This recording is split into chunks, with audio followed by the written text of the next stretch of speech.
Bonjour, monsieur. J'espère que vous allez bien, que vous avez passé une bonne soirée. Oui, monsieur, nous allons bien. On espère que vous aussi, vous allez bien. Oui, ça va du coup, c'est alhamdoulilah aussi. Je ne sais pas si les autres m'écoutent, parce qu'il n'y a pas d'interaction.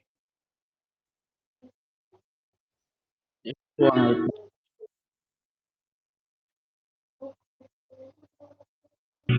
nous vous captons 5 sur 5. D'accord, super alors. Donc, je m'appelle Bakour Abdullali. Je suis étudiant diplômé en relations internationales et diplomatie. J'ai soutenu mon mémoire de fin de cycle sur le DIH, plus précisément sur la thématique le respect du droit international humanitaire dans les conflits armés dans la zone de l'Alliance des États du Sahel. Avant de continuer, y aurait-il des membres dans cette visioconférence qui ont des notions sur le DIH?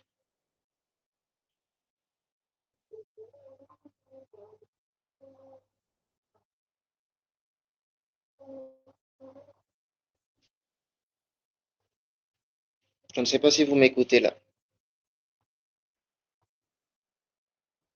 Oui, monsieur, nous vous écoutons. Je demandais s'il y a des gens qui ont des notions sur le DIH, même si c'est de manière ramassée, un peu à la va-vite. Ça me permettrait de comprendre et de savoir ce que je dois dire au début comme notion de base avant de se lancer en fait dans le vif du sujet.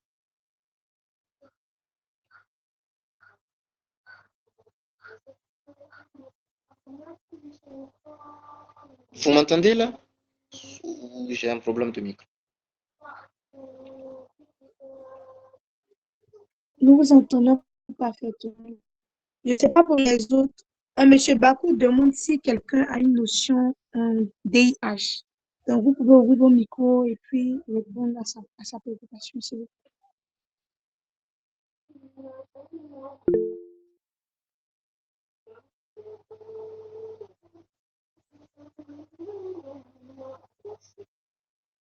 Alors Luc, vous avez des notions sur le DIH. Dites-moi, quelles sont vos notions de base sur le DIH?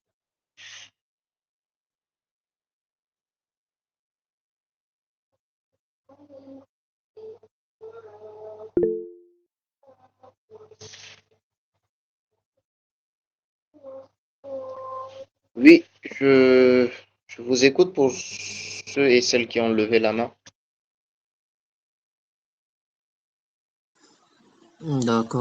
Bon, pour ce qu'il a dit, je nous écoute, donc je peux parler. Je suis Nicodème Kwame, juriste. J'ai des connaissances en DIH.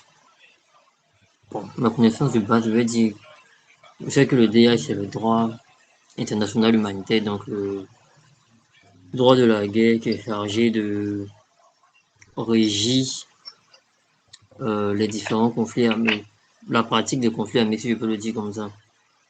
Donc, c'est ce que je peux dire comme définition. Et puis, bon, en parlant de base, je sais qu'il y a deux types de conflits, conflit armé international, conflit armé non international. Ouais, c'est ça. D'accord, je vous écoute. Les autres, s'il vous plaît.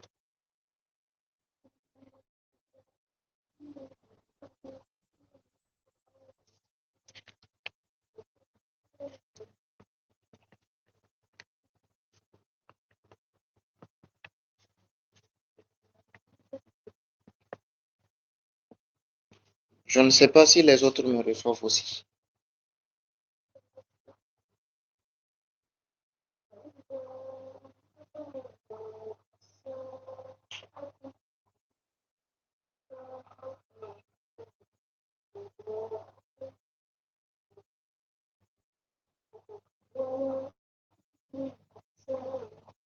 Je ne sais pas si les autres me reçoivent aussi.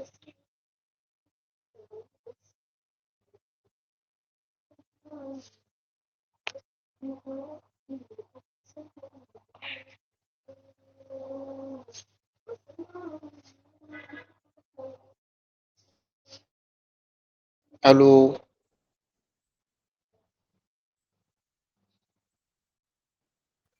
Allô, monsieur. Moi, à mon niveau, je vous reçois parfaitement.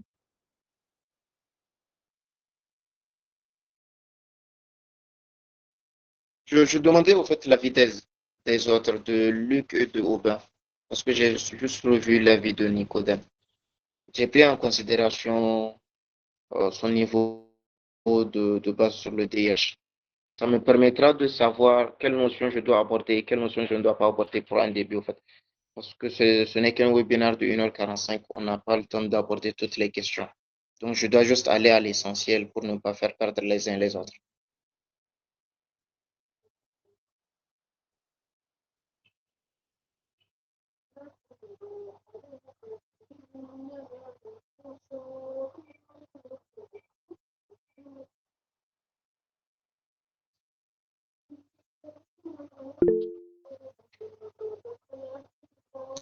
Oui, Nicodème, allez-y.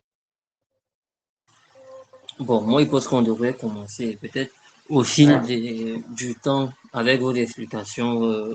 Qu'on a dispensé l'information, on s'est censé intégrer, puis pourquoi pas poser des questions. De toute façon, s'ils sont là, c'est plus pour apprendre. D'accord, d'accord. Je pense qu'on va aller comme ça, en fait. Donc, vous avez donné une définition euh, assez peu détaillée et peu explicative du DIH. Donc, le DIH, ou encore nommé le droit des conflits armés, ou encore le droit de la guerre, est effectivement un droit qui régit la guerre, les différents conflits armés. Donc, ça a fait sa première apparition, en tout cas le tout premier traité du DIH date de 1864, donc adopté à Genève, intitulé la Convention pour l'amélioration du sort des militaires blessés dans les armées en campagne. Donc, cela marque la naissance du droit international humanitaire moderne tel que nous la connaissons aujourd'hui. Mais bien avant la date historique de 1864, il y a eu des traités qui ont été signés soit entre deux nations, parce qu'à ce moment, il n'y avait que les nations, ou au moment même où la guerre se faisait, on envoyait des émissaires pour dire si vous arrêtez des prisonniers, ne les torturez pas, ne les tuez pas, nous allons échanger nos prisonniers. Maintenant, à partir de 1864, comme je l'ai dit, la Convention de Genève pour l'amélioration du sort des militaires blessés dans les armées. Ensuite, à partir de 1945, où vraiment les 4 conventions de Genève ont eu tout leur sens à cause du désastre que la Seconde Guerre mondiale a infligé à la population mondiale en termes de tuerie de masse, en termes d'exactions extrajudiciaires, de viol et tout ce qui s'ensuit. Donc, actuellement, quand on parle de DIH et de droit de la guerre, droit des conflits armés, il y a les 4 conventions de Genève, donc convention 1, 2, 3, 4. Ensuite, il y a les 2 protocoles qui les régissent. Le protocole additionnel 1 de 1979, si je ne m'abuse, et celui de 1900 et le deuxième protocole additionnel 2. Donc, le protocole additionnel 2 régit uniquement les CAI, donc conflits armés internationaux, et le deuxième protocole, lui, régit les CANI, donc conflits armés non internationaux. Tout le monde me suit jusqu'à présent, n'est-ce pas?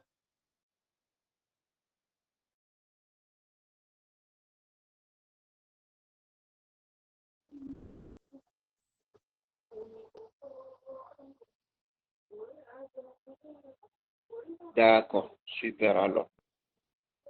Super. Maintenant, il faudrait savoir qu'il n'y a pas que 2 types de conflits. Il y en a 3. Donc 3 globaux, en fait. 3 globaux. Il y a 3 types de conflits globaux. Premièrement, ce sont les conflits armés internationaux.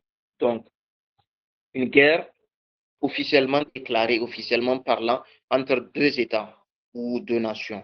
Ça dépendra de la notion que vous voulez. Vous voyez actuellement ce qui se passe entre la Russie et l'Ukraine. C'est un conflit armé international. Parce qu'il y a un affrontement direct entre des militaires qui ont le porte-blason de deux États différents. Parce que en DIH, le porte-blason donc qui est sur le trait des militaires, ça compte énormément. Ensuite, deuxièmement, il y a le CANI, donc conflit armé non international, qui a fait son apparition dans les années 1990 avec la guérilla et autres. C'est ce conflit que, entre griffes, je mets ça entre griffes, je vous le dirai plus tard, que je mets entre griffes pour ce que vivent les trois pays de l'AES. Ensuite, il y a le troisième type de conflit. Donc, ça s'appelle conflit armé non international internationalisé. Je ne sais pas si vous avez une fois entendu cette notion. Je suis Nicodème. Vous qui avez quelques notions en DH. Bon, moi, j'appelle pas ça conflit armé non international internationalisé, mais j'appelais ça plutôt conflit armé internationalisé, c'est-à-dire un conflit qui est d'abord non international et puis après qui va se muer par la force des choses en un conflit international parce qu'il y a d'autres types d'éléments qui vont rentrer en compte. Peut-être un État va apporter une aide manifeste à un des belligérants ou même peut-être une organisation internationale qui va entrer euh, dans cette ligne. C'est ce que moi j'appelle entre autres conflit armé internationalisé. Mais à mon sens, ça n'empêche pas que ce soit conflit armé international et puis non international. Pourtant, un conflit armé, c'est entre, je vais dire, deux ou plusieurs parties. Oui. Sauf que votre appellation n'est pas l'appellation communément admise par le CICR et par les juristes praticiens en fait, du DIH. Donc, c'est le CANI.I, donc conflit armé non international internationalisé, qui est admise par les professionnels et aussi par le CICR. Alors, je vous prends l'exemple d'une situation. Monsieur Kwame a déjà eu à le dire. Euh, vous voyez ce qui se passe au Niger, par exemple. Je vous prends l'exemple du Niger, ce qui se passe au Niger. L'affrontement direct entre Boko Haram et les militaires nigériens, ou bien IGS, et les militaires nigériens. Donc, au début, c'est qu'un affrontement direct entre les forces armées, donc de l'État du Niger, donc FAE Niger, et les groupes armés non étatiques GAN, donc Boko Haram. Ensuite, quelques temps plus tard, en dehors de l'aide matérielle, militaire et logistique, un autre pays, disons par exemple le Burkina Faso, qui est à côté de nous, ou un autre pays X va aider militairement Boko Haram à nous attaquer. Donc, le CANI, qui est de base juste régi par les lois du CANI, va encore être régi par les lois du CAI. Donc, c'est ce qui est dénommé donc l'appellation conflit armé non international internationalisé. Au début, ce n'est qu'un affrontement donc entre GAN et forces armées étatiques. Ensuite, qu'un autre État, donc une tierce, un État venu de l'extérieur, va aider ce GAN pour attaquer, que ce soit l'aide militaire, euh, l'aide logistique, l'aide humanitaire, peu importe le type d'aide. Euh, dans les pays d'Amérique latine, donc c'est le tribunal pénal international pour l'ex-Yougoslavie qui a déclaré cette jurisprudence que même le fait de donner des treillis ou des boxeurs, parce qu'à à cette époque, j'ai oublié quel État avait financé donc les GAN, mais ils avaient trouvé des petites culottes, en fait, des petites culottes sur sur les groupes armés non étatiques qui venaient d'autres pays. Et cela a servi au TPY, donc au tribunal pénal pour l'ex-Yougoslavie, de dire que et de clarifier juridiquement ce qui se passe d'aide d'un tiers État à un groupe armé non étatique. Donc, avant de rentrer dans le vif du sujet, je pense que j'ai mis un peu la charrue avant les bœufs, va définir le DIH. Pour Jean Pictet, le droit international humanitaire a pour but de réglementer les hostilités afin d'en attirer les rigueurs. Il ajoute par ailleurs que le DIH ou droit de conflit armé constitue l'ensemble des dispositions juridiques internationales écrites ou coutumières assurant le respect de la personne humaine et son épanouissement. Il faut savoir que le DIH n'a pas pour but ou pour mission d'éviter la guerre, mais non, c'est pour cadrer la guerre de telle sorte qu'il n'y ait pas de victimes civiles, de femmes ou d'enfants qui ne participent pas directement aux hostilités dans les dommages collatéraux. La définition courante du CICR, du DH est la suivante.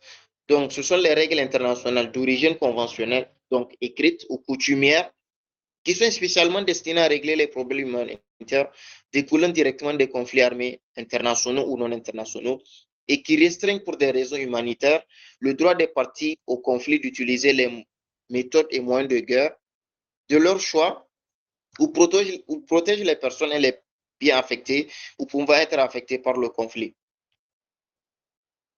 Je vous prends un exemple. Le pont. Un pont, une route qui a été construite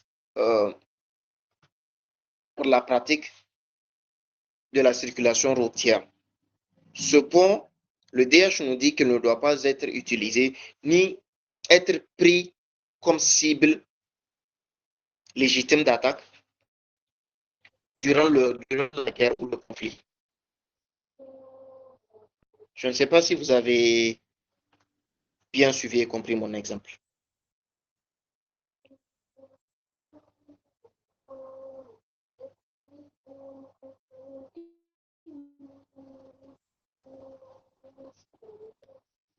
D'accord, super. On revient toujours au tribunal pénal pour l'ex-Yougoslavie qui nous dit qu'il estime qu'un conflit armé existe chaque fois qu'il y a recours à la force armée entre un État, donc entre États, ou un conflit armé prolongé entre les autorités gouvernementales et les groupes armés organisés ou entre de tels groupes au sein d'un État.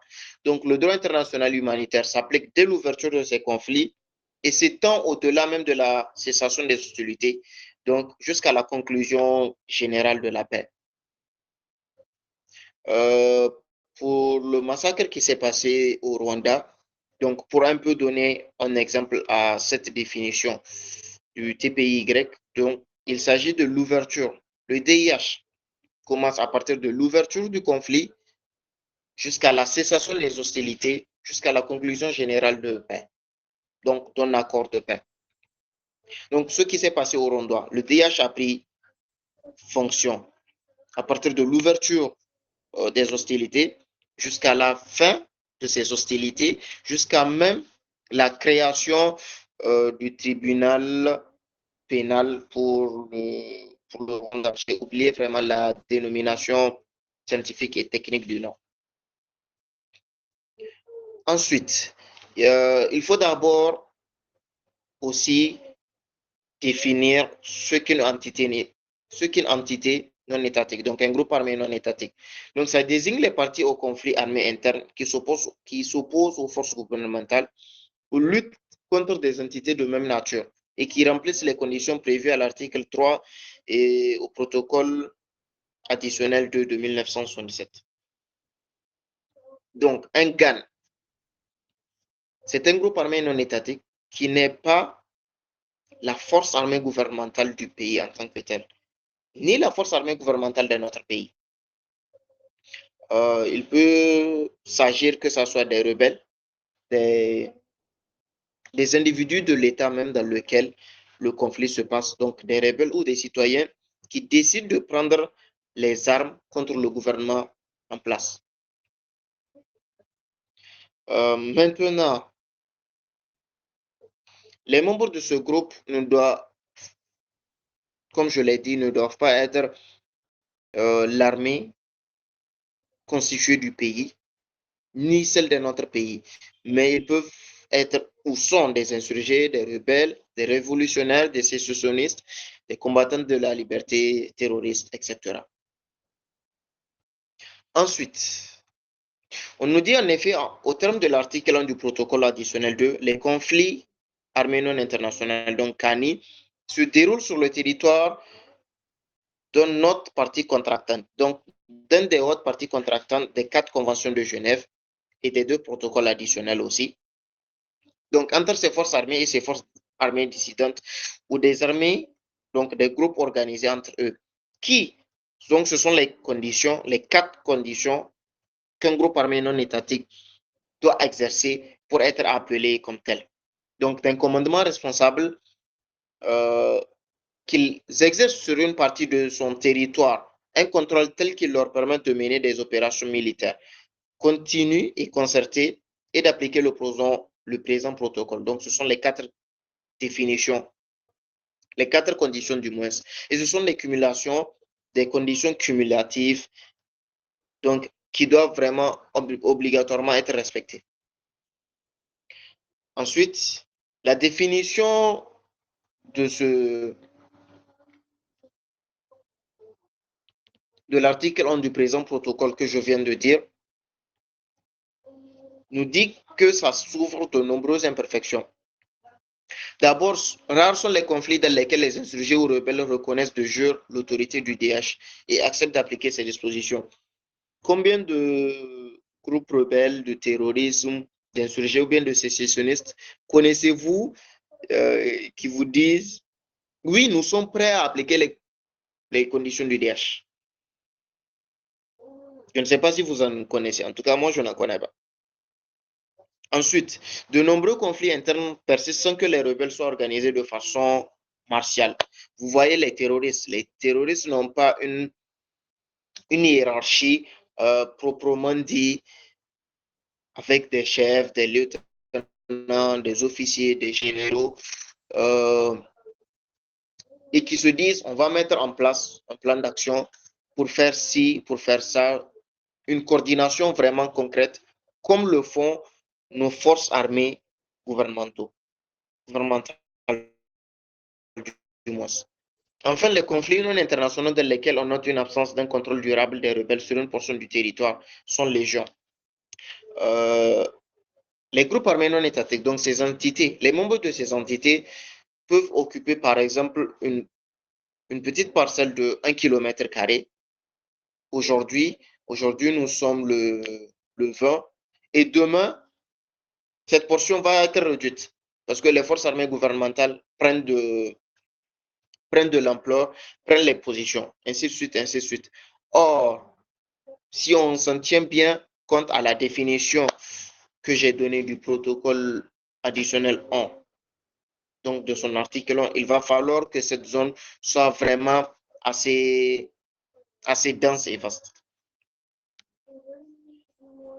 Donc, la recherche qui nous a conduite, du moins les recherches qui nous ont conduites à prendre cette thématique sur le DIH, je le rappelle pour ceux et celles qui viennent de nous joindre, c'est le respect du DIH dans les conflits armés dans la zone de l'Alliance des États du Sahel. Il y a aussi les affrontements entre de tels groupes entre eux.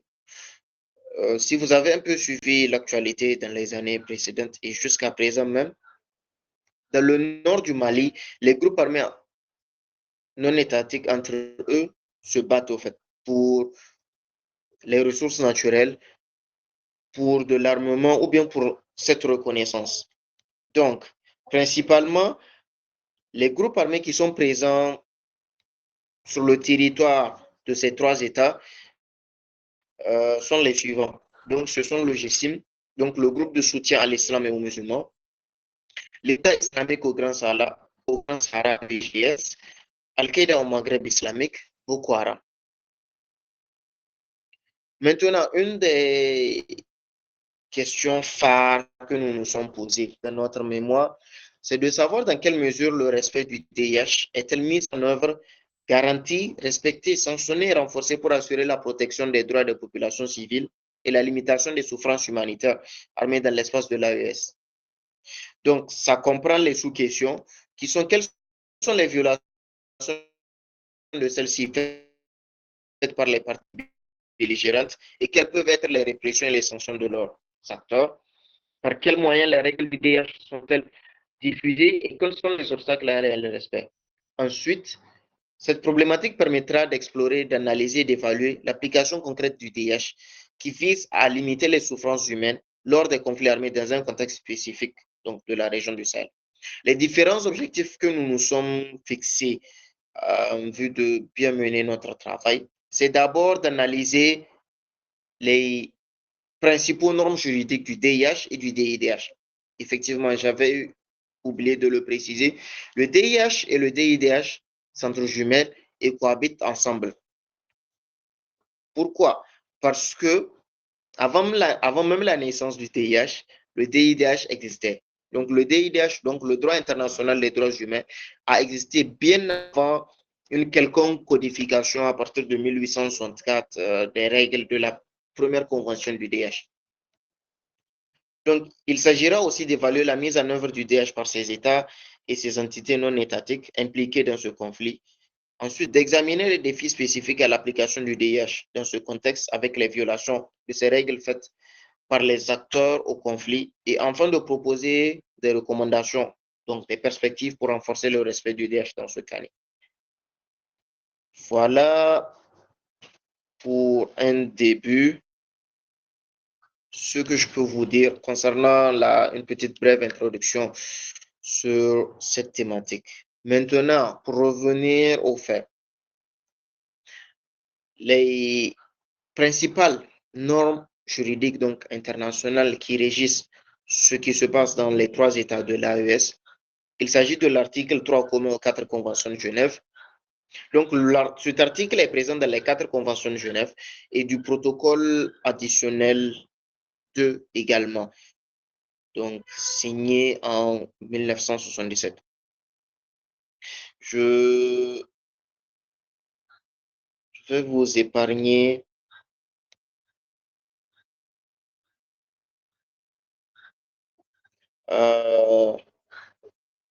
désolé, je vais vous épargner le petit commentaire de l'article 3.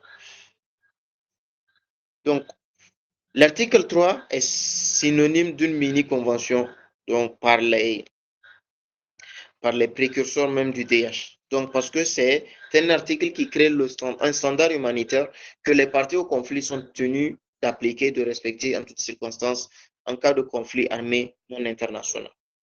Parce que l'article 3 régit uniquement les conflits armés non internationaux, donc CANI.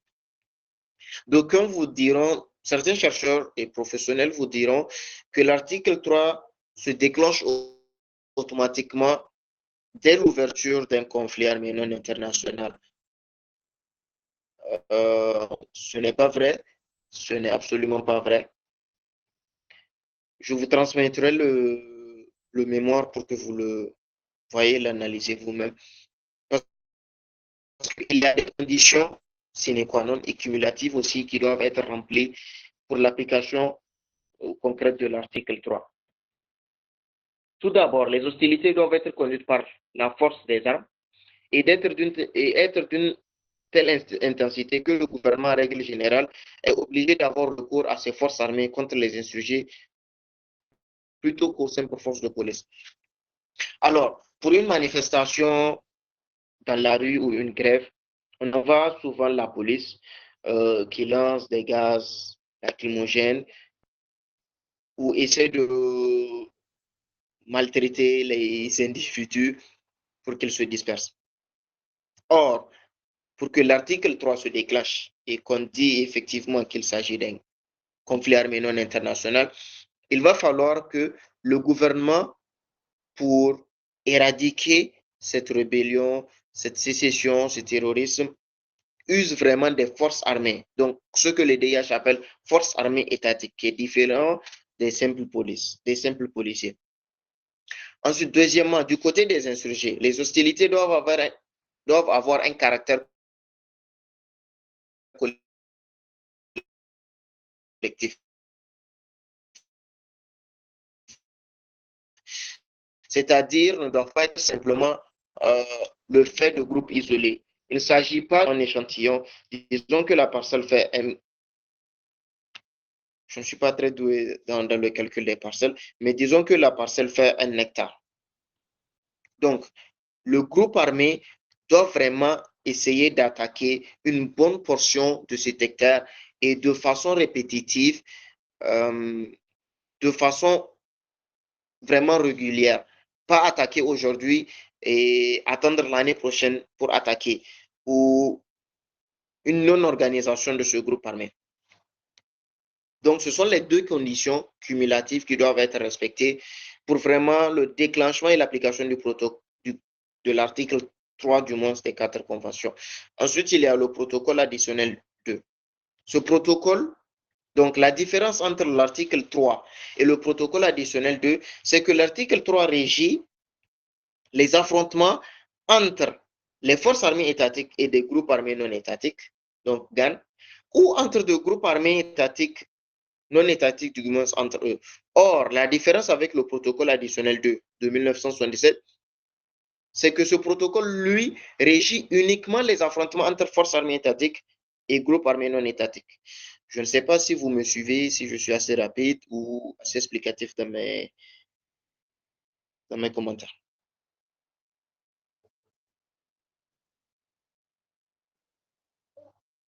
D'accord, super. On poursuit avec le protocole additionnel 2. Donc, comme je le disais, il y a des critères objectifs qui comprennent plusieurs paramètres qui doivent être remplis pour déterminer le champ d'application du protocole. Donc, et pour statuer sur l'applicabilité du présent protocole. Donc, ce sont les critères suivants. Donc, les parties qui s'affrontent.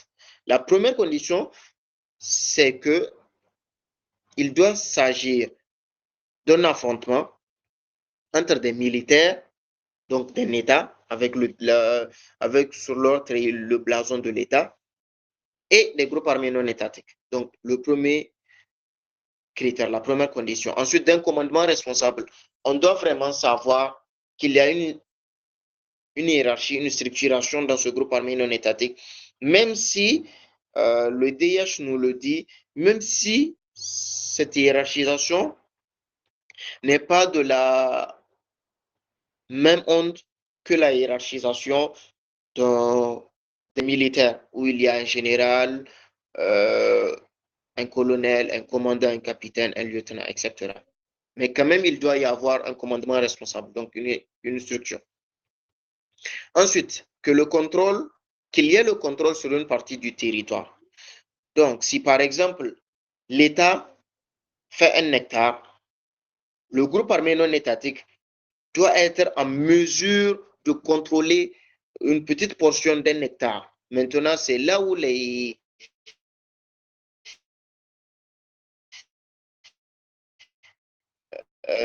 juristes de l'époque ont divergé, parce qu'on ne sait pas quelle portion du territoire le groupe armé non étatique doit effectivement contrôler.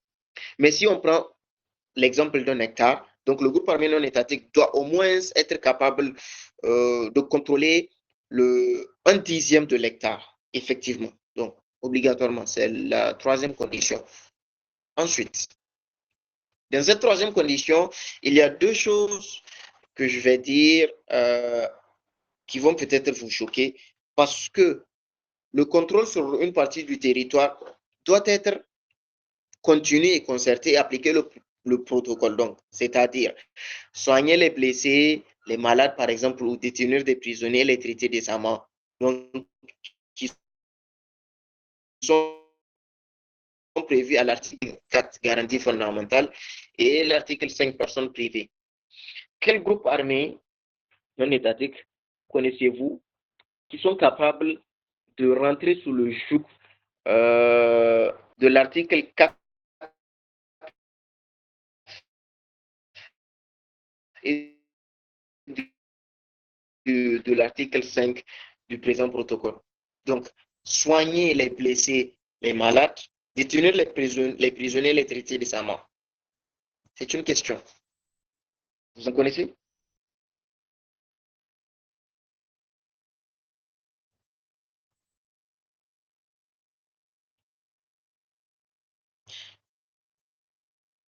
Je ne sais pas si tout le monde me suit.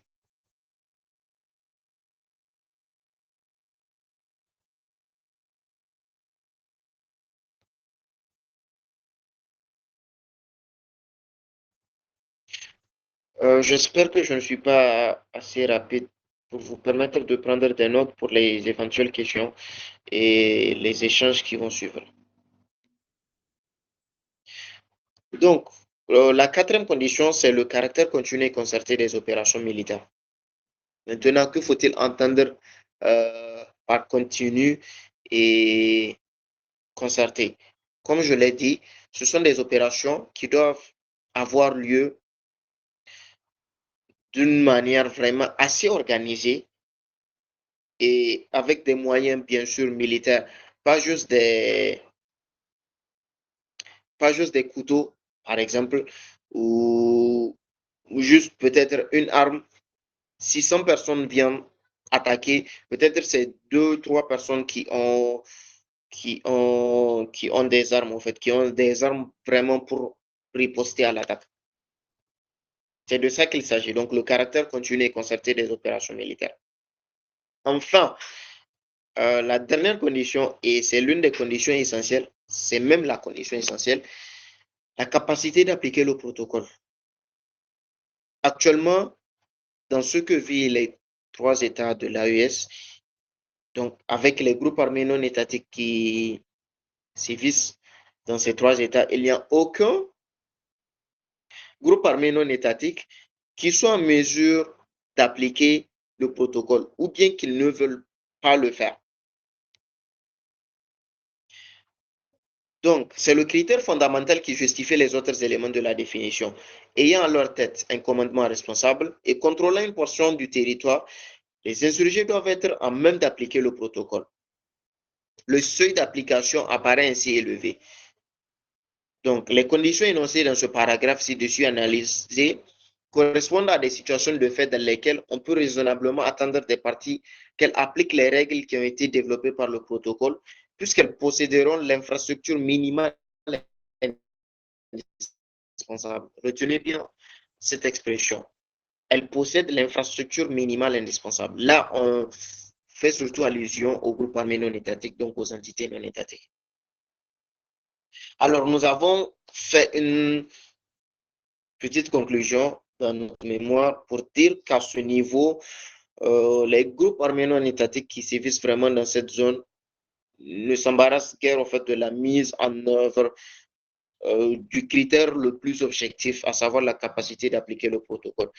Et c'est ce que l'un de nos maîtres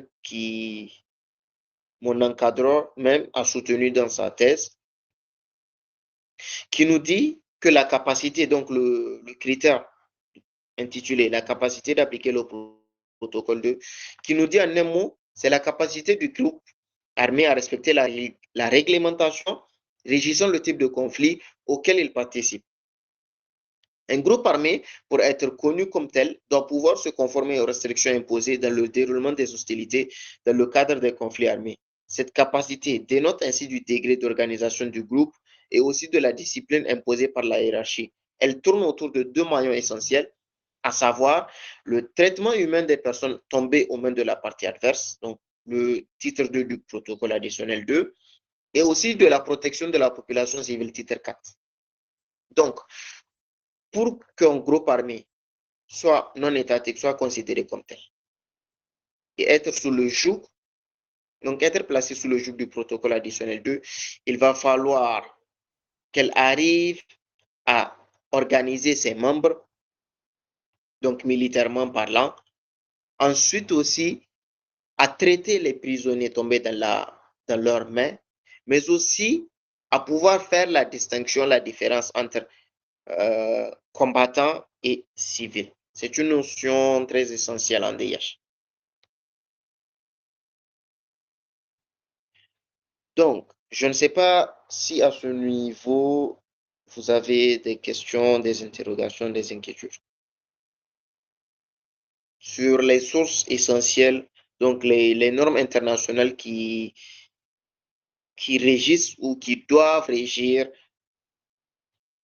un conflit armé non international entre griffes et surtout l'affrontement qui se fait entre les militaires des pays de l'AES et les groupes armés non étatiques. Si vous avez des interrogations, des inquiétudes, ou si vous n'avez pas compris une partie,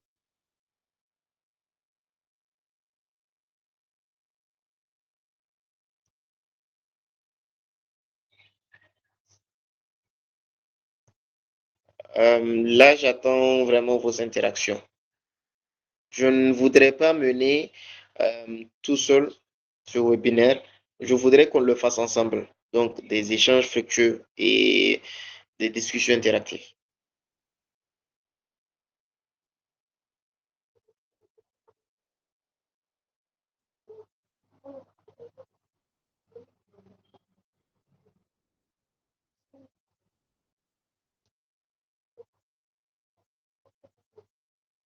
Je ne sais pas si tout le monde me suit, tout le monde est avec moi.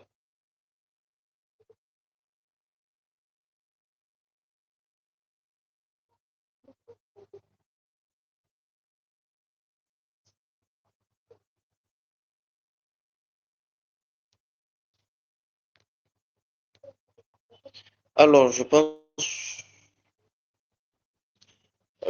que c'est Michel qui a levé la main. Je suis sûr que vous n'avez pas tout compris. Vous avez des inquiétudes, des interrogations, des suggestions, euh, des questions sur les normes, au fait. Donc, la base juridique même du TH. Donc, concrètement pour le CANI, parce que nous avons étudié le CANI. Donc, les dispositions, les normes internationales qui régissent le DIH, donc le côté CANI.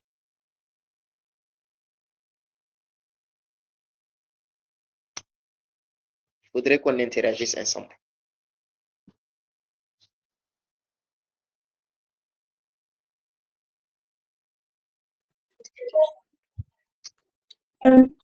Monsieur, moi, j'aimerais savoir, vous parlez de Cali. Bon, moi, je ne sais pas trop, le Cali, c'est quoi, c'est qui, c'est un groupe, ou bien c'est quoi?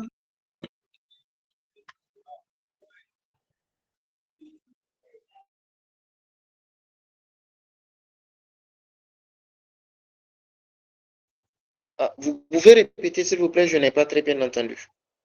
D'accord. En fait, tout à l'heure, vous avez parlé de Cali. Bon, du coup, moi, je ne sais pas trop, le Cali, c'est un groupe, c'est le nom de quoi exactement, je ne sais pas vraiment.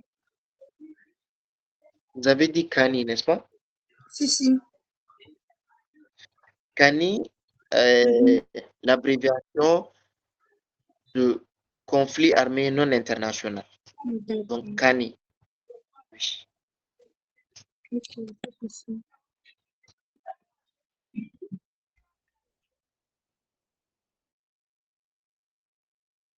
Je ne sais pas si quelqu'un d'autre a une préoccupation.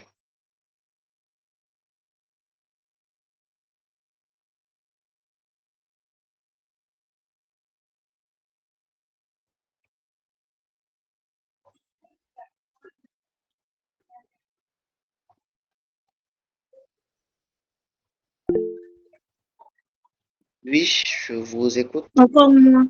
Ok. Bon, en fait, D'accord. j'aimerais savoir, concernant les différents conflits qu'il y a. Vous avez certainement cité les sources du droit international qui étaient applicables à, à ces différents conflits. Est-ce que vous pouvez revenir dessus parce que je n'ai pas vraiment saisi cette partie-là.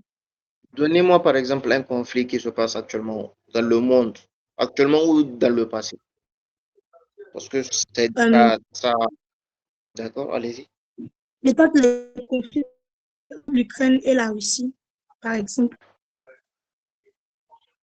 Le conflit russo-ukrainien, c'est un CAI, donc conflit armé international.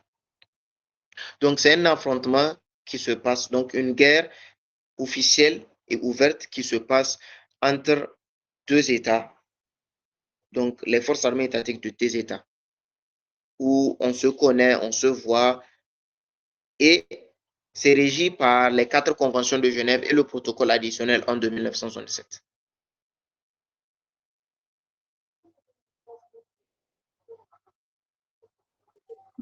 Merci beaucoup, monsieur. Alors, j'attends une intervention des autres membres pour plus d'interaction. Merci.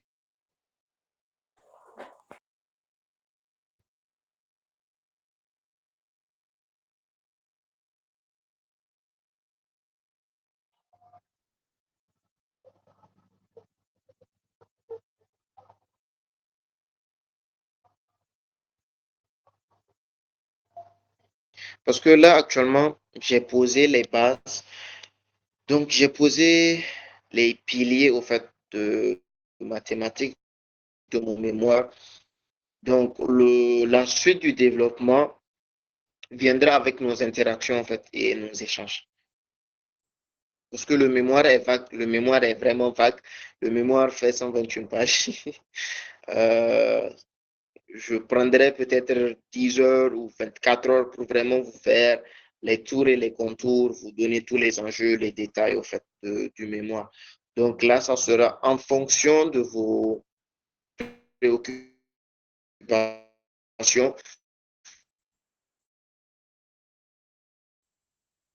et questions que nous allons avancer.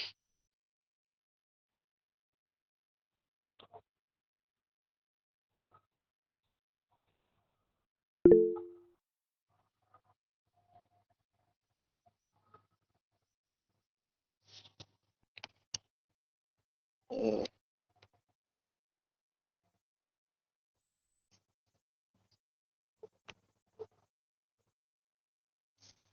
Est-ce que les groupes armés, je viens de recevoir une question, est-ce que les groupes armés non étatiques respectent les normes établies dans les conflits armés internes? Donc, déjà, c'est une bonne question.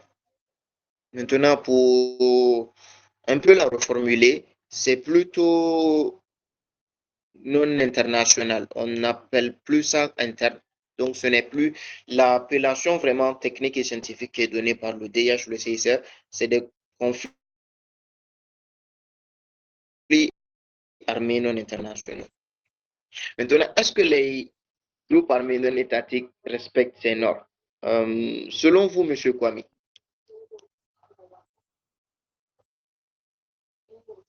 ces groupes ne respectent pas ces normes parce que ces normes les entravent, au fait. Ces normes les entravent. Je vous prends l'exemple des terroristes. Terrorisme veut dire en latin, donc, terreur, donc il veut dire terroriser. Maintenant, ces groupes armés non étatiques, entités non étatiques, appellation DIH, ensuite terroriste, appellation donc parti gouvernemental, ne veulent déjà, ils ne sont pas capables de les respecter. D'ailleurs, ils ne connaissent même pas la plupart de ces normes. Ensuite, ils ne veulent même pas les appliquer, ils ne veulent même pas les respecter et les appliquer. Pourquoi? Parce que cela les entraverait dans leur démarche, au fait, dans leur démarche d'avoir un contrôle sur le territoire. Vous prenez les groupes armés non étatiques qui violent des femmes et des enfants. C'est pour inculquer, donc psychologiquement,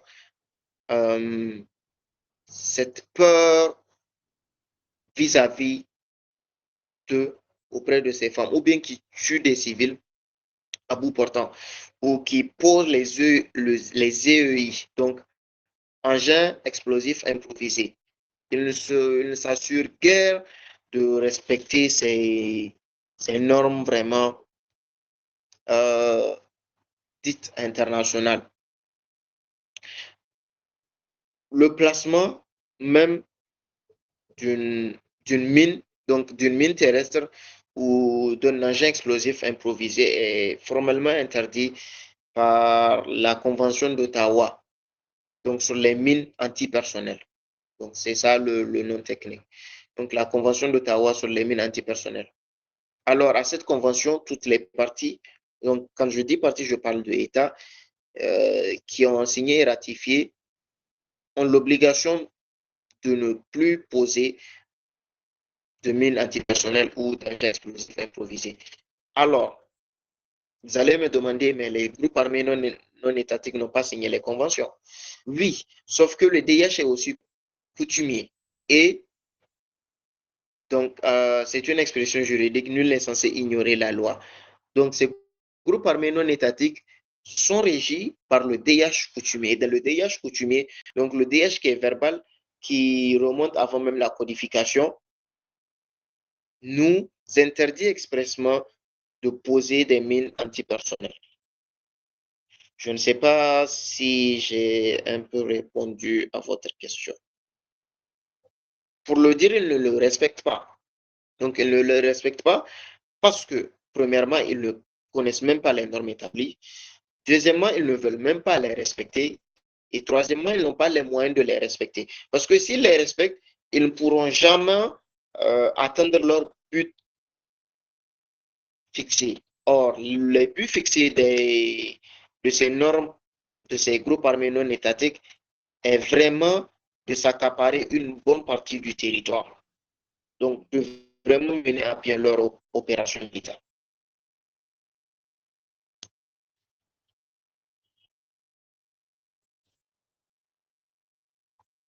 Si les groupes armés non étatiques respectaient les normes du DH, je vous assure, ce que vivent les trois pays de l'AES, ce que vivent les trois pays de l'AES ne durerait pas aussi longtemps. Pourquoi? Déjà, en DIH, il est formellement interdit de se mêler à la population civile. Donc, quand vous êtes en conflit, quand vous êtes en affrontement en guerre, vous devez adopter une tenue, donc une tenue militaire pour vous identifier et vous différencier de la population civile. Or, ce que nous remarquons, c'est que le bonhomme aujourd'hui peut être terroriste. Il commet ses forfaitures et bim, il enlève son treillis, jette son arme et remet un boubou, donc boubou, tchapa, quelque chose, et puis se confondre à la population. Vous voyez, c'est une guerre asymétrique que nous menons, qui se passe dans la zone de l'Alliance des États du Sahel. Donc les gars ne respectent vraiment pas les normes. S'ils les respectent, c'est dans leur désavantage. Je ne sais pas si quelqu'un d'autre a une question.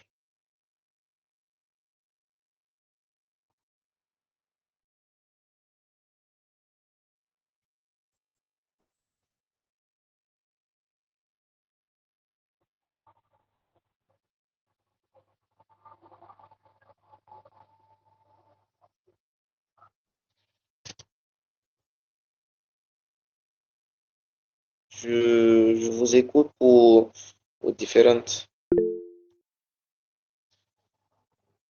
J'arrive, j'ai reçu une question de Monsieur Jacques. Je lui réponds et je vous suis à vous.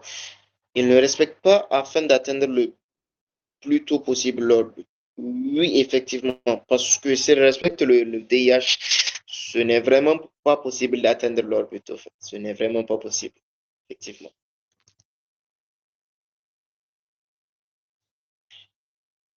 Si j'ai répondu à votre question, Monsieur Jacques, Monsieur Lai m'a levé la main. Je vais lui donner la parole.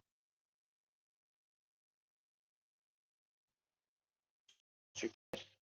Monsieur Lai, je vous écoute.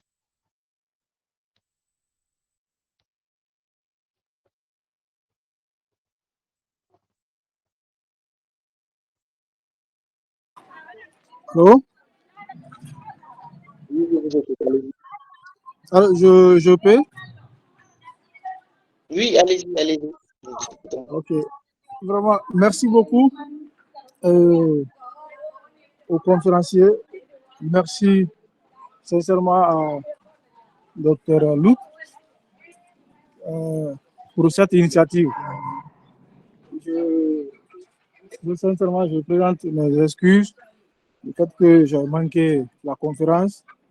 Cela est dû naturellement, voilà, nous sommes en période de carême et non seulement aussi de Ramadan. Donc, j'étais à la mosquée pour la prière de Nafla. Voilà. En effet, moi, j'ai une question par rapport à ce thème. Un thème très important et très aussi actuel.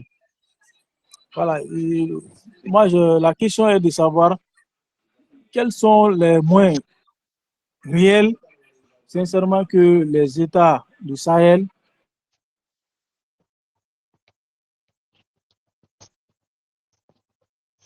ce fléau-là. D'accord.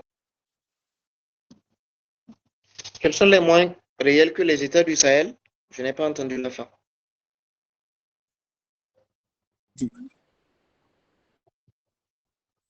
Désolé, je n'ai pas entendu la fin. Vous pouvez répéter la question?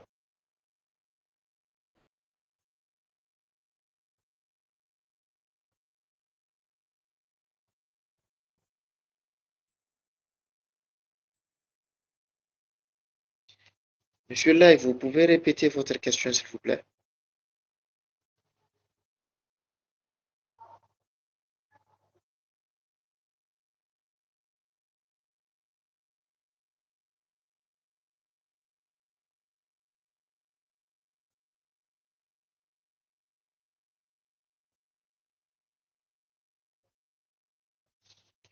Monsieur Live est toujours là?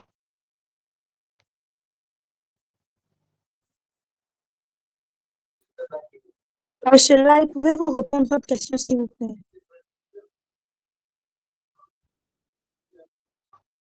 Je pense qu'il a dû avoir un souci de réseau. Allô? Oui, allô? Oui, oui. Oui, nous vous demandons de Allô? répéter votre question. Je n'ai pas entendu la fin. Ah, ok. Je suis confronté à un souci de réseau là. La question était de savoir quels sont les moyens vraiment concrets que les États du Sahel doivent mettre en œuvre pour éradiquer cette problématique liée au terrorisme dans les États du Sahel. D'accord.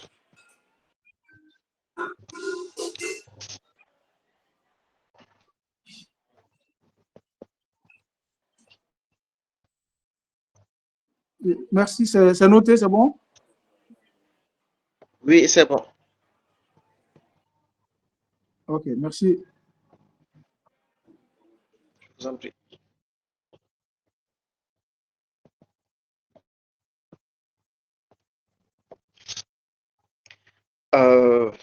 C'est une question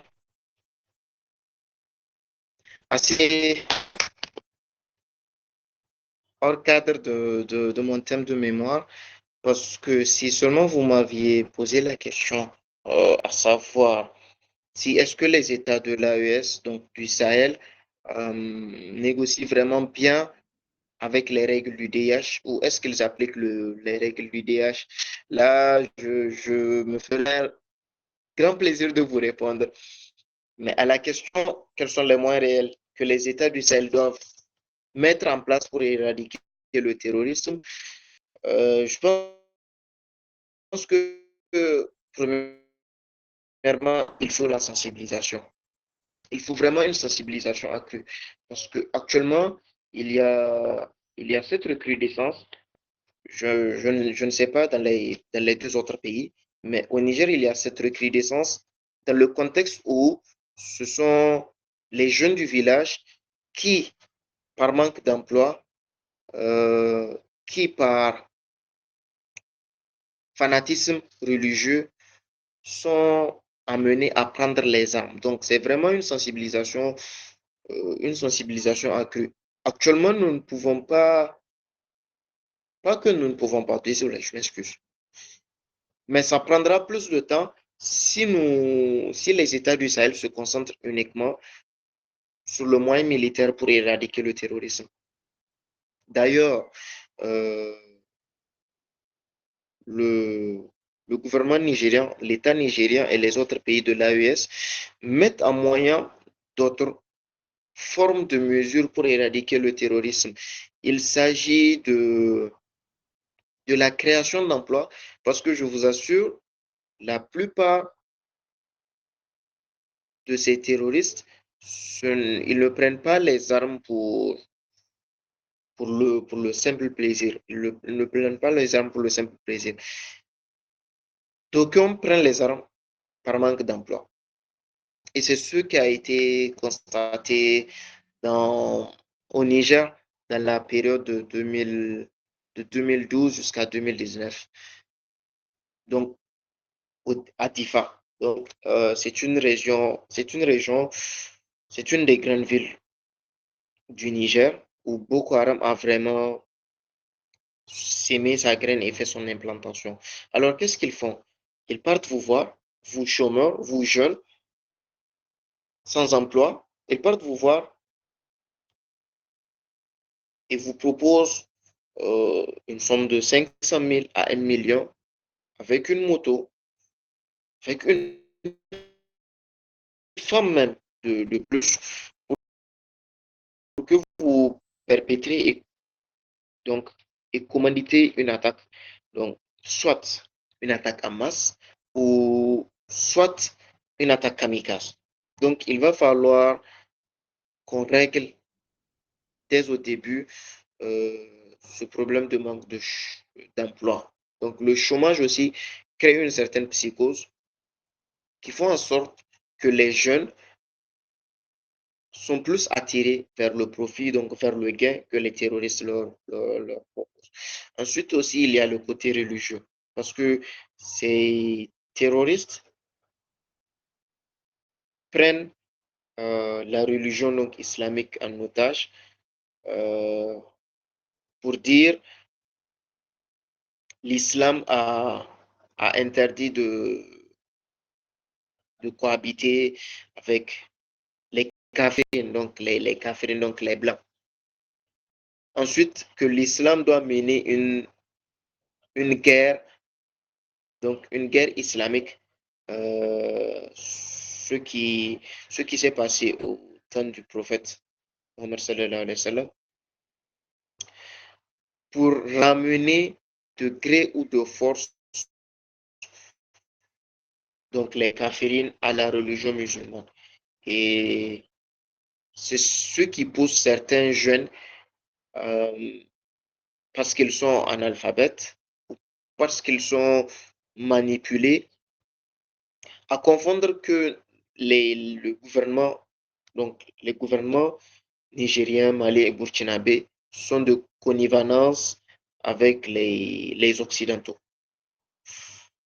Je ne sais pas si j'ai un peu répondu. Ah, monsieur là, il nous a même quitté. Apparemment, il a eu un problème de réseau.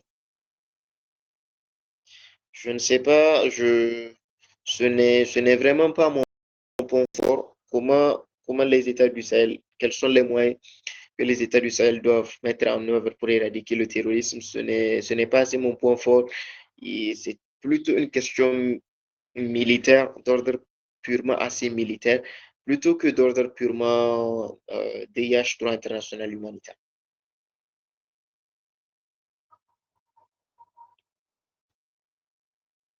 Je ne sais pas si quelqu'un d'autre a des préoccupations.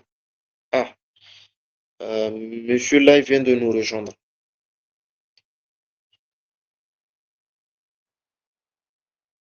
Oui, monsieur le conférencier, vraiment désolé, hein. J'avais un problème de Wi-Fi là, connexion. D'accord, effectivement, je comprends. Je ne sais pas si vous avez suivi le début de mon allocution. Rien que le début. Oui, oui, le début j'ai suivi, mais malheureusement, mon Wi-Fi m'avait lâché. Je ne sais pas Alors, je si disais, j'aurai l'occasion. Ok. donc, je disais que pour vraiment éradiquer le terrorisme. D'ailleurs, les chefs des 3 États le disent, ce n'est pas une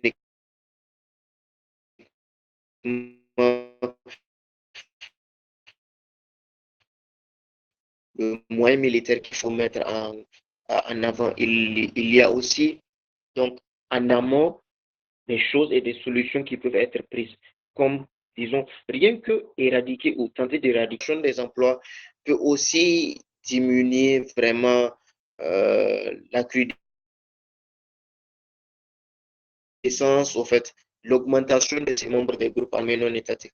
Donc, je vous prenais l'exemple au Niger dans les années 2012-2019, où vraiment Boko Haram était le maître des lieux dans la région de Difa, donc une des plus grandes villes du Niger, où vraiment Boko Haram a eu même son implantation, qu'il partait voir un jeune au chômage, un jeune illettré, voilà, donc un jeune au chômage, en gros, donc qui a son diplôme, et lui proposer une somme de 500 000 à 1 million. C'est vraiment des propos tenus par les anciens terroristes qui se sont repentis, qui ont dit ça en fait. Donc, nous avons eu à trouver ces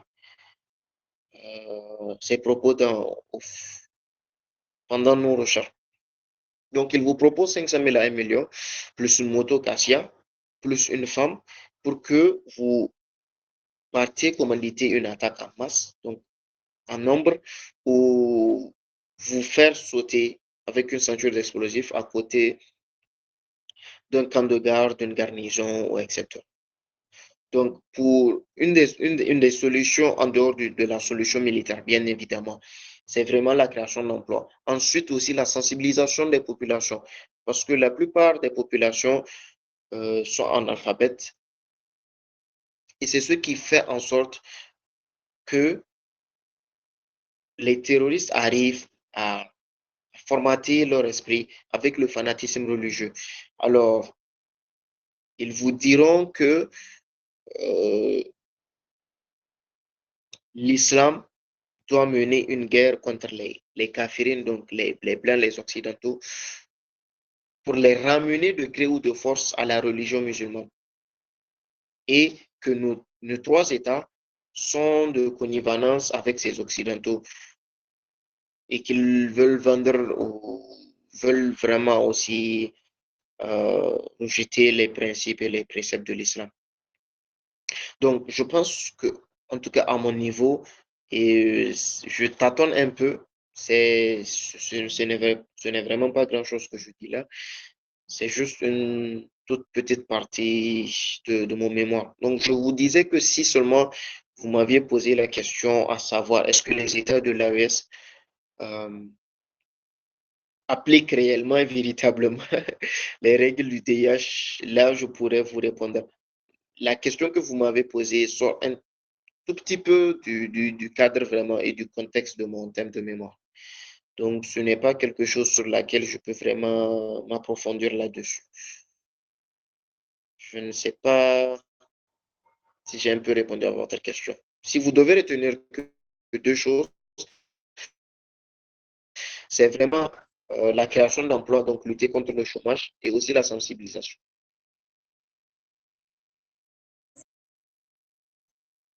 Alors, Monsieur Amani, Monsieur Amani m'a donné une suggestion, donc un commentaire pour vous. Il dit que pour éradiquer le terrorisme, il faut d'abord la rééducation de toute la population. Ensuite, créer des emplois pour permettre à la dite société de pouvoir manger à sa faim. Et le reste, les États de l'AES pourront gérer facilement.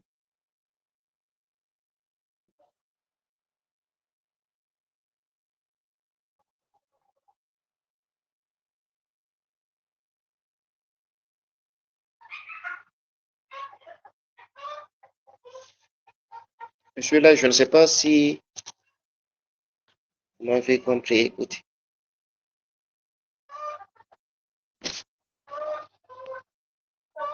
Oui, allô? Oui, je vous ai compris, hein, monsieur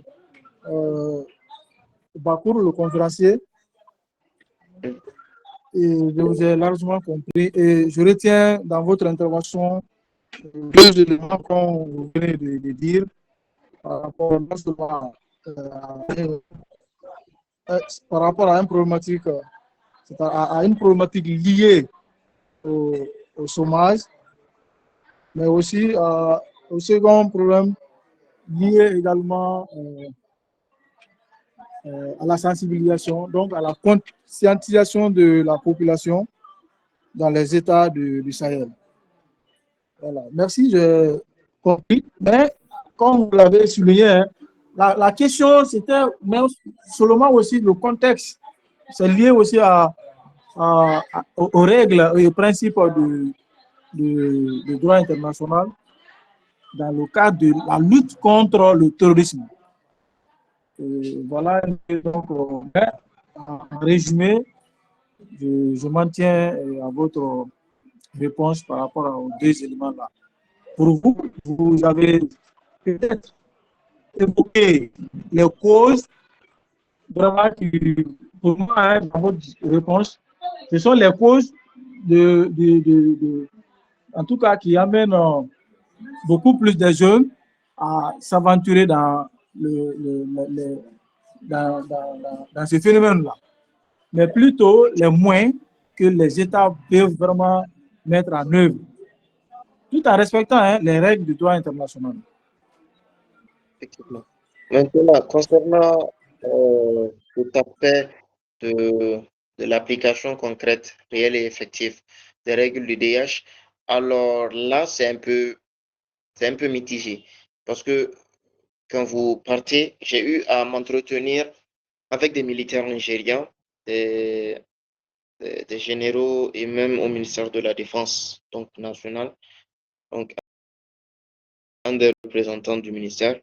Alors, dans leurs propos, eux affirment qu'ils respectent, mais vraiment qu'ils respectent les règles du DH, sauf à quelques exceptions près.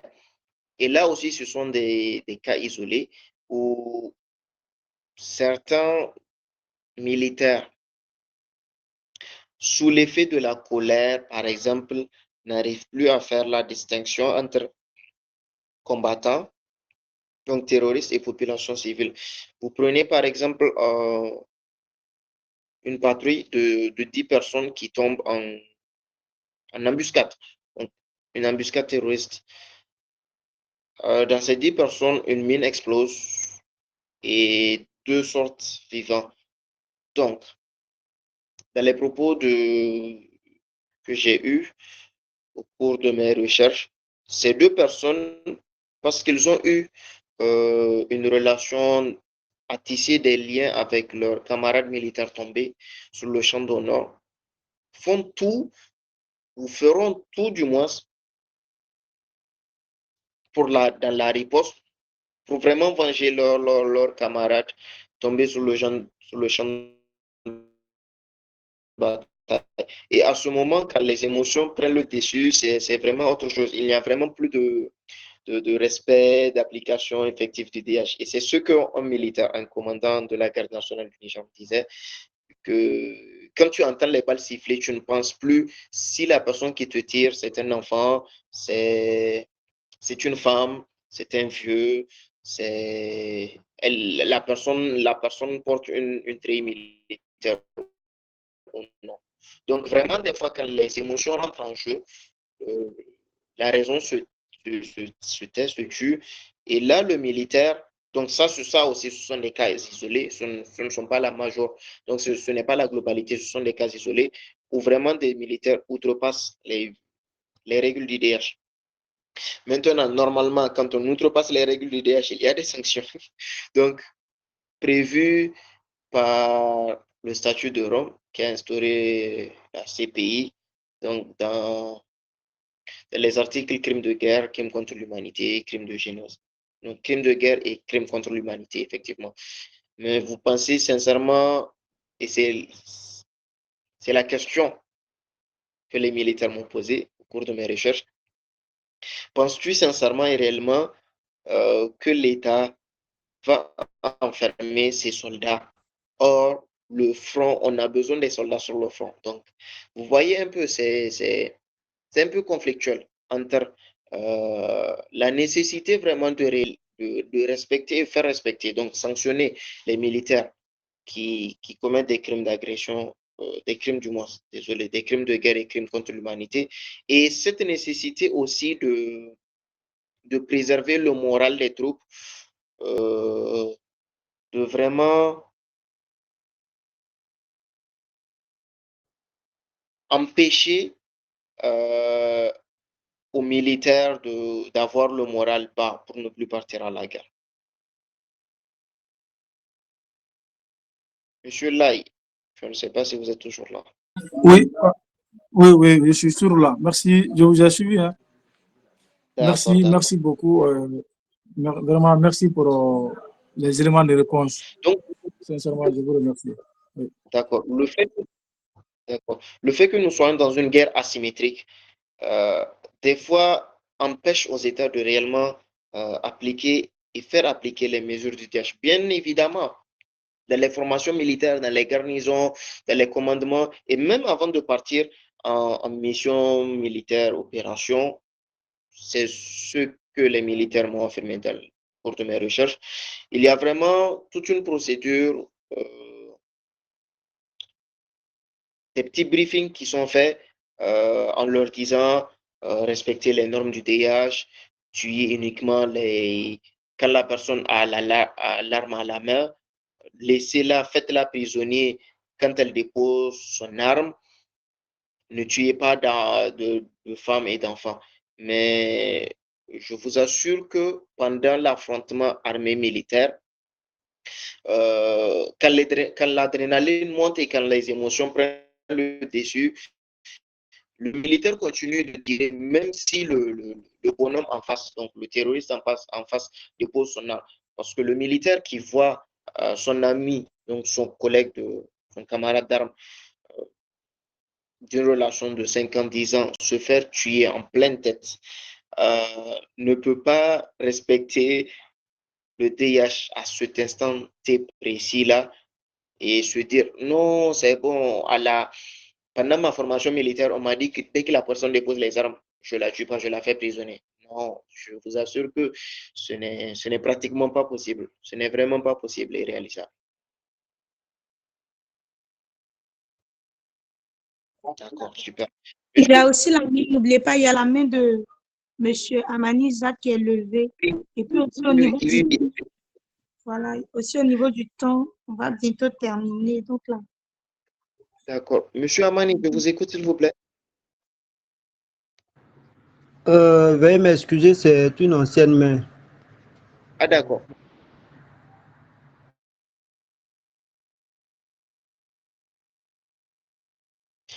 Ceux qui viennent de nous rejoindre, je ne sais pas si vous avez rien que des contributions à nous apporter dans notre webinaire. Merci.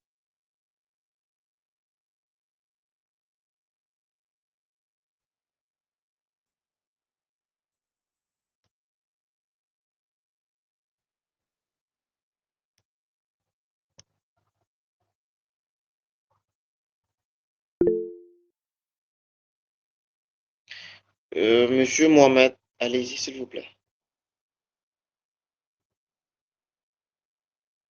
Vous avez levé la main.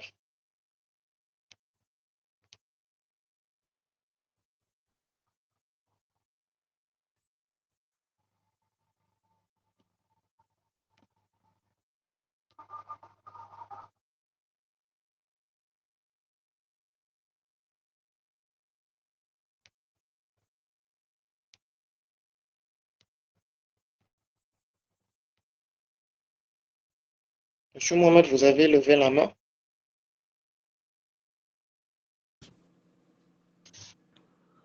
Bonsoir à toutes et à tous.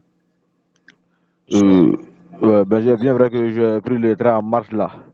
Je viens de suivre votre réponse concernant les armées. Si toutefois, vous pouvez faire juste un petit résumé comme j'ai pris le train en marche là, vu que il est presque l'heure. Voilà, si toutefois vous pouvez un peu revenir un peu, juste un peu, faire un résumé quoi, en un mot, juste ça.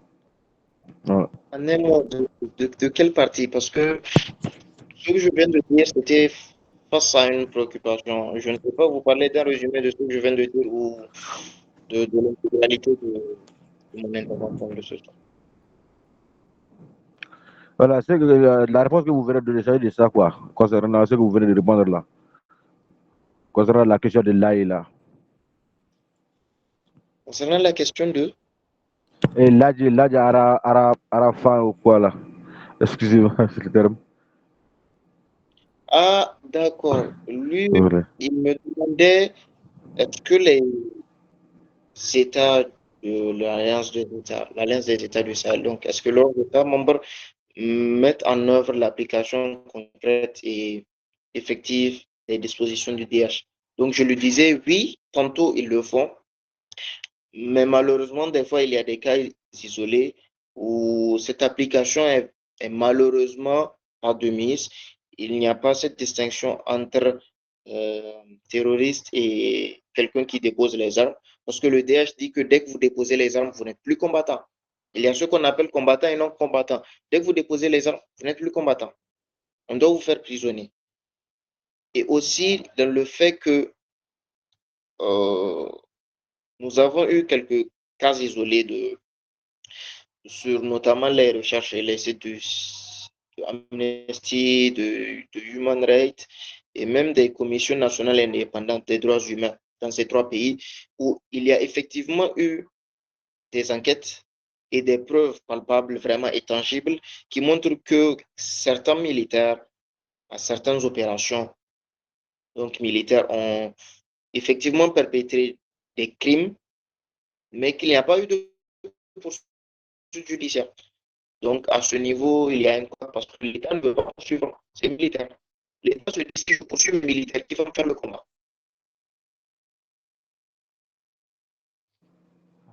Ok, merci pour cette réponse. Merci, merci. D'accord. Je vous en prie.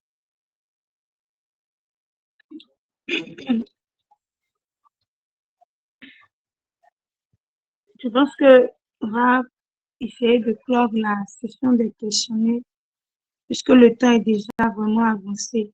Si peut-être d'autres personnes ont des préoccupations, là, je me chargerai personnellement de vous les transmettre, vu l'heure en fait. D'accord. D'accord.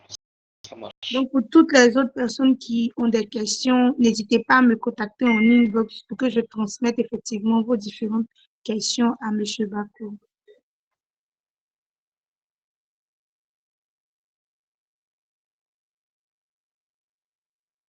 C'est bon, M. Bakou? C'est bon, vous avez Oui, aimé? c'est bon. Tout s'est bien passé? Pas eu trop de stress, c'est bon? Non, ça va, juste le début. Juste le début, parce que l'ordinateur bug un peu. Mais ça va maintenant. Super, pas de souci. Donc, c'était la phase finale de votre intervention où il y a d'autres choses à dire encore. Non, je suis vraiment à la disposition des uns et des autres. Comme vous l'avez dit, ils peuvent vous envoyer les questionnaires et je ferai vraiment plaisir d'y répondre. D'accord, il n'y a pas de souci. Donc, comme je l'ai dit tantôt, nous allons clore cette session. Vraiment, merci à toutes et chacune d'avoir participé. Merci également pour votre interaction. Monsieur Bakou, merci pour la connaissance que vous nous avez apportée. Vraiment, ça nous a été d'une grande utilité. Surtout en sachant en sachant le monde dans lequel nous nous trouvons présentement, qui est rempli de conflits, de guerres et tout. Être éclairé à ce sujet, vraiment, nous a été bénéfique. Donc, pouvez-vous envoyer des pouces, des jolis stickers là pour M. Bakou pour l'encourager? Merci. Voilà. Donc, je pense que c'est terminé pour aujourd'hui. Je rappelle également que nous aurons un prochain webinaire le 6 mars. Donc, au fur et à mesure, toutes les informations concernant le prochain webinaire vous seront envoyées dans notre forum. Merci à vous d'avoir participé à ce webinaire. Donc, je vous souhaite de passer une excellente soirée On se retrouve la prochaine fois pour le prochain webinaire. Bonne nuit à vous. Merci. Bonne soirée à vous. Merci.